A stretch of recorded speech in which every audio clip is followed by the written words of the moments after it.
ఈరోజు దశాబ్ది ఉత్సవాలు నిజానికి ఒక పండుగ వాతావరణంలో, సంతోషభరితమైన వాతావరణంలో జరగాలి.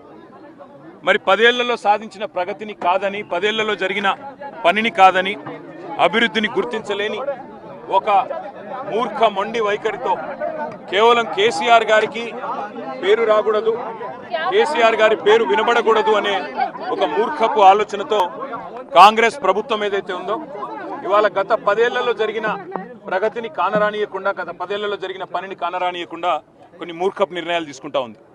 అందులో ముఖ్యంగా ఈ రేవంత్ రెడ్డి ప్రభుత్వం వచ్చిన తర్వాత తెలంగాణ రాష్ట్ర రాజముద్రలో తెలంగాణ వారసత్వానికి, తెలంగాణలోని గొప్పతనానికి, ఇక్కడి సాంస్కృతిక చిహ్నాలకు గొప్ప సింబల్గా ఉన్న హైదరాబాద్ అంటేనే ప్రపంచవ్యాప్తంగా ముందుగా గుర్తొచ్చేది చార్మినార్.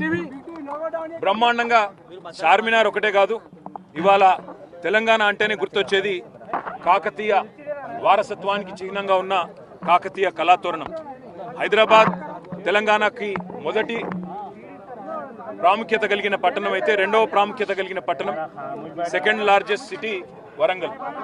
అదేవిధంగా ఓరుగల్లు సామ్రాజ్యానికి, అదేవిధంగా మన సాంస్కృతిక వారసత్వానికి చిహ్నాలుగా ఉన్న కాకతీయ కళాతోరణాన్ని, చార్మినార్ను తొలగించాలనే మూర్ఖపు నిర్ణయం ఏదైతే ఉందో ఈ ప్రభుత్వాన్ని, దీన్ని మేము తీవ్రంగా నిరసిస్తున్నాం, తీవ్రంగా ఖండిస్తున్నాం.